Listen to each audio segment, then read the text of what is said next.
Возмутительный инцидент, породивший массу споров, произошел в калужской школе. Ребенок мигрантов из Таджикистана напал на русского мальчика, а потом директор школы заставил извиняться пострадавшего, заявив, что он сам виноват и сам спровоцировал это.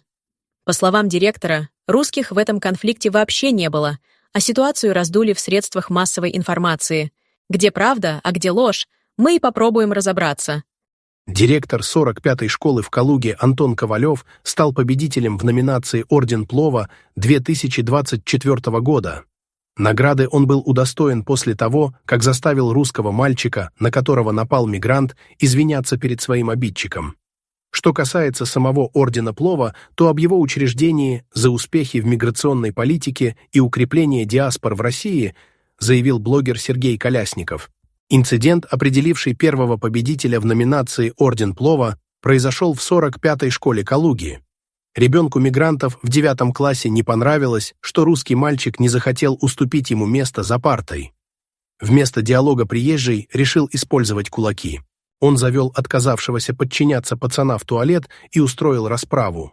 У пострадавшего диагностировали сотрясение мозга средней тяжести, а также необходимость удаления 2 зубов. И что же руководство школы? Сначала, вполне логично, вызвали родителей детей. Ну а потом заставили школьников друг перед другом извиниться. За что конкретно извинялся русский мальчик, осталось непонятно. Возможно, за то, что мигрант мог повредить кулаки. Решение школьной администрации подтолкнуло Сергея Колясников принять решение о том, что директор, густо пахнущий пловом, определен как первый победитель в номинации «Орден Плова». Кавалера Ордена Плова зовут Антон Ковалев. Поздравляем с победой и предлагаем переехать в Душанбе, чтобы там дальше устанавливать дружбу народов, пишет Колясников. В деле попытались разобраться журналисты. Директор калужской школы Антон Ковалев, в которой подросток-мигрант напал на одноклассника за отказ уступить место за партой, заявил журналистам, что в конфликте виноват сам пострадавший. Ковалев сказал, что избитый школьник сам же и спровоцировал это.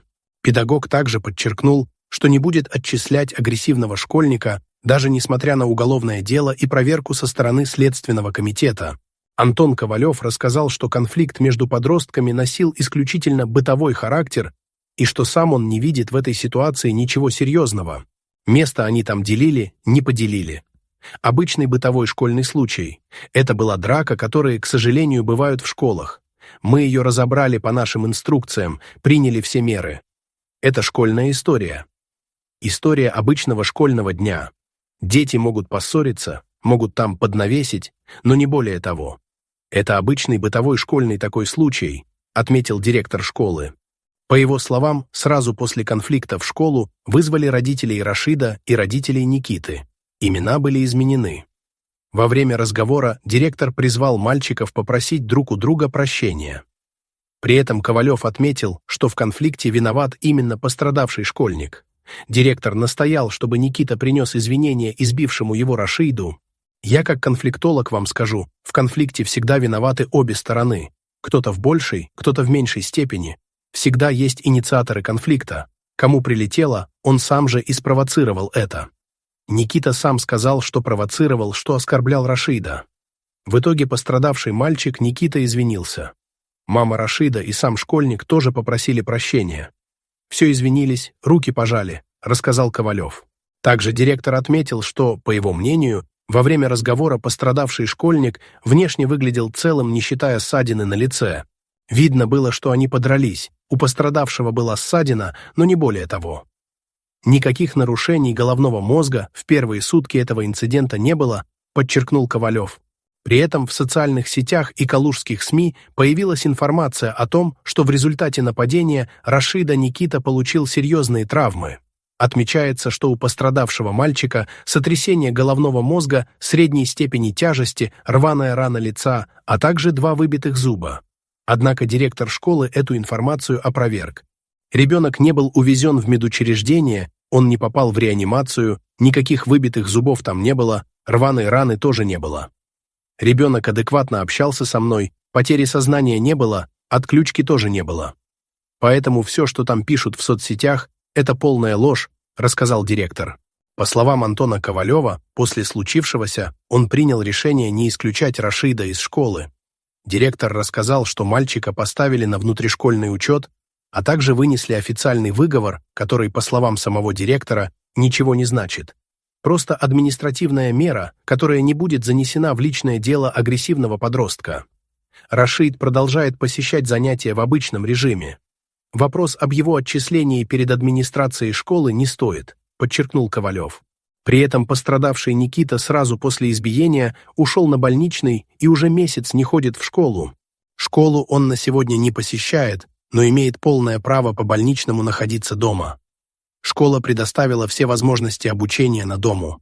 Домашние задания через классных руководителей он получает, выполняет, отправляет учителям.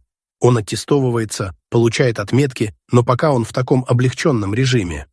То есть никакой угрозы его здоровью нет, отметил Антон Ковалев.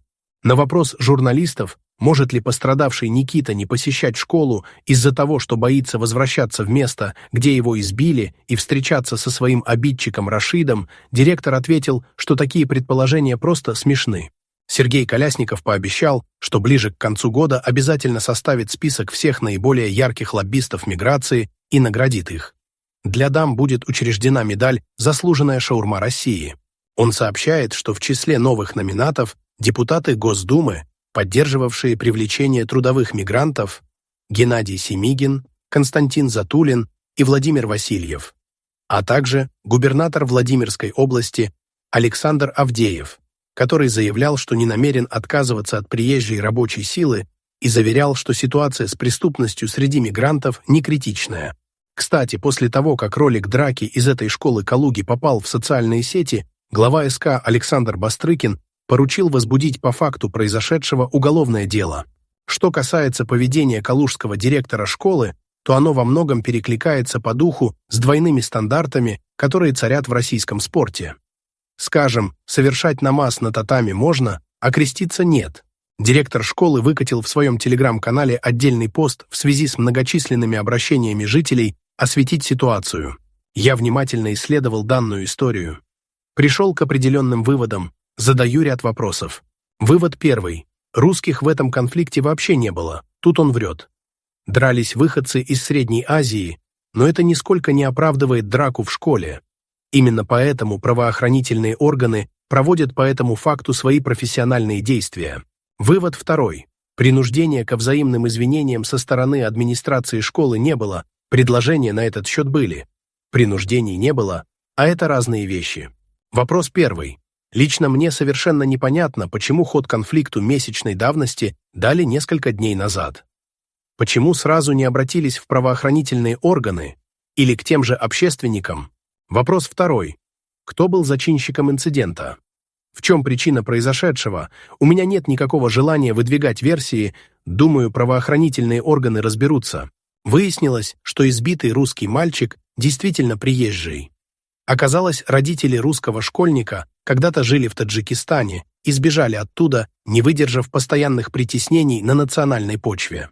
Но догнали их и в России. Семейка Сухроба как раз из Таджикистана. И малолетний мигрант теперь терроризирует русских так же, как это делали его родители. Только теперь прямо у русских дома.